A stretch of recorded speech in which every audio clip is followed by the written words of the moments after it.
Welcome back to the channel. My name is Isaiah, and in this video, I'm going to talk about when and why I roll positions.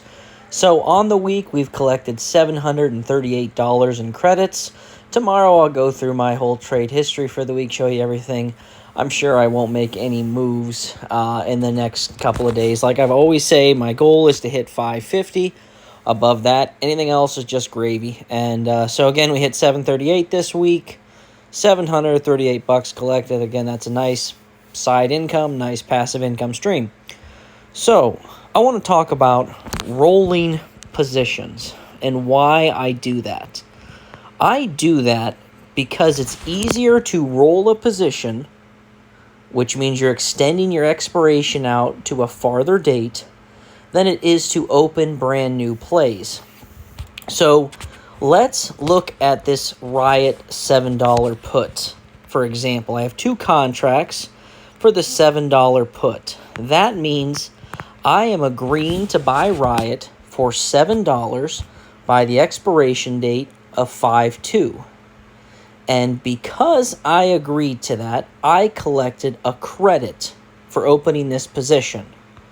So unfortunately, when I click here, it's only going to show me the rolled position.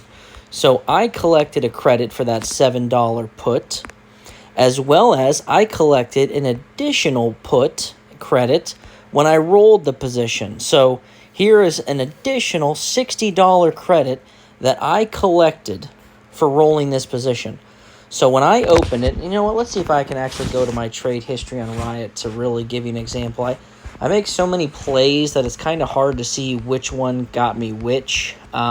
But let's look for the $7 initial put. Sell Riot put right here. So the $7 put, we collected $82 when we originally opened the position. Then we rolled it on April, is this the $7? Nope, that's the $9. Where's the 7? Right here. So here is our $7 put. We rolled it and collected $60. That is on top of the $80 we collected when we opened it. So right away, off of one play, we've collected $140. We didn't change any facets about the position. We're still agreeing to buy it for $7. The only thing we changed is when we are going to buy it. So originally, I opened it for May 2nd.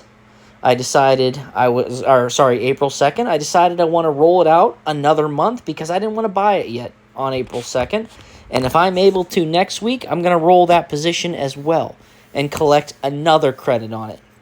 And just keep making gains on the same initial investment. So that is why I roll a put. One, like I said, easier to roll than open a new. Two, you're collecting a credit when you're rolling these positions. So why not keep that same position going to generate revenue? I could roll this $7 put for Riot for a decade. Who knows? I could continuously roll it. When you invest and you sell a put, you're agreeing to buy the stock for a predetermined price. So I agree to buy it for $7. That means the market is going to hold my collateral, the cash, the $700, because every one option contract equals 100 shares. So if you agree to buy a stock for $7, you have to buy 100 shares of it. So the market would hold $700. So for every for the $700 investment I have made, I have collected multiple credits. And I could just keep rolling that position. I'm not adding any more money. It's still that original $700. All I'm doing is rolling the position and capturing more credits along the way. So the next is when. When do I roll it? So a couple different things go into rolling a position. So with a cash secured put, that again means you're agreeing to buy a stock for a predetermined price. So I'm agreeing to buy this stock for $7. If it is below that $7, the week of expiration, I'm going to roll it. So the Monday or the Tuesday. If it's above above the $7, so for example, it's currently trading at $7.86, the market's not going to let me buy this stock for $7 when it's trading higher than that. So the contract would expire worthless if I would not roll the position. So I will wait until expiration day, or maybe the day before if I have plans or something like that, to roll the position. So again, when the current price is below the strike price is the price you agree to buy the stock at, I will roll it on a Monday or Tuesday of the trade week. If it's above the strike price, the current price is trading above the price you agree to buy it at, I will wait until expiration day to roll that position. And here's why. I'm going to show you as an example here. So let's go to roll this position, and I'm going to roll this one just fake May 16th. And we're going to click on the 1250. We're going to hit roll. So when you are rolling a position, two things happen.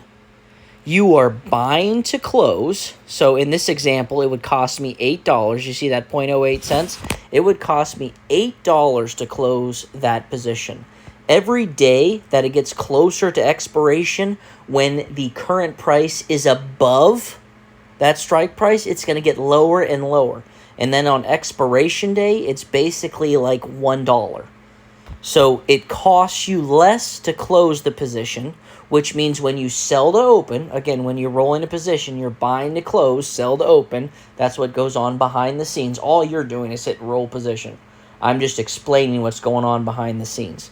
So it's buying to close and then selling to open. So because you're waiting till expiration day, again, only when the strike price is below the current price. That's when I wait till the day of to roll the position, because then it's only going to cost you about $1 to close it, which means when you sell to open, the credit range that you'll collect is higher. So again, rather than buying to close for $8, I'll wait till Friday when it's $1, day of expiration, much cheaper to close. So those are my quick overviews on why I roll a position and when I roll a position. But like I said, good trading week this week, $738 collected. The only disappointment is really within those dividend payers. I'm hoping if YMAX gets up high enough. Let's see. It says we're currently $2,181 or $18 down. That's a little misleading because I have collected over $1,000 in dividends, so it's probably only down about $1,000. But if this would roll up a little more, up to like the 16.5 or so, where I'm actually up, I will probably close this position. I would much rather have that 8K back and start selling options again with it. It was a nice, fun time using it as an example, but again, I think it's much more beneficial for me to use that to sell options. And the market's been on an uptrend this week. We're up to 47. We're getting close to our 50K again, and we'll get back over it. And when the market truly has its jump back up, we'll be over 60. So we're continuously growing our account, collecting credits all along the way. Doesn't matter to me whether the market's going up or down. We're going to collect our credits all along the way. Hope you watched the NFL draft. The Browns grabbed a good defensive tackle. The Knicks and the Pistons were battling. The Knicks pulled it out, and now I'm getting ready to watch the Nuggets and Clippers. I'm pulling for the Nuggets to come out of the West, and then my Cavs beat them in the East. That's kind of the finals matchup I'm looking for. We'll see if it happens. Have to let me know in the comments what your pick is for the NBA Finals, as well as did your team get their pick that you wanted in the NFL round 1 draft today. Also on top of that, if you have any questions, just let me know in the comments below, or give me some more stock ideas. Like I always say, I get some great ideas from people I work with, and I really love picking up ideas from people because they're stocks that I wouldn't have thought about, and they're they're great plays in my eyes. So let me know. I'd love to be able to add more to my arsenal. I have plenty of buying power here. But again, I'm not going to make any more moves this week unless just something just flies at me and I need to make it. Like I said, $738. Let's keep that cash available for next week. Hit our minimum goal of 550 and continuously grow from there. I also wanted to touch base a little bit, as I've talked about in other videos. One of my LLCs is vending machines, and I do take a payment from that once a month. I recently passed the real estate license, and I'd like to do some property management with it as a possible diversification strategy. If someone in the comments would, one, let me know if they have any experience with property management through a brokerage, not just personal property management through a brokerage, how they got started. What did they do to market themselves, as well as I'm looking at a couple different franchises, and I'm looking to open something, but I'm not sure which avenue to go. So, again, in the comments, give me some ideas. I love to chat it out. Right now, I'm looking at a home healthcare LLC, or not LLC, a home healthcare franchise. It seems pretty interesting. I think it would be one that would be really beneficial, both monetary and then also doing good things. So that's kind of what I'm looking at right now, but I like to provide updates on more than just the stock market. So as I said, invest in yourself, grow in all areas where you can, and I will see you in the next one.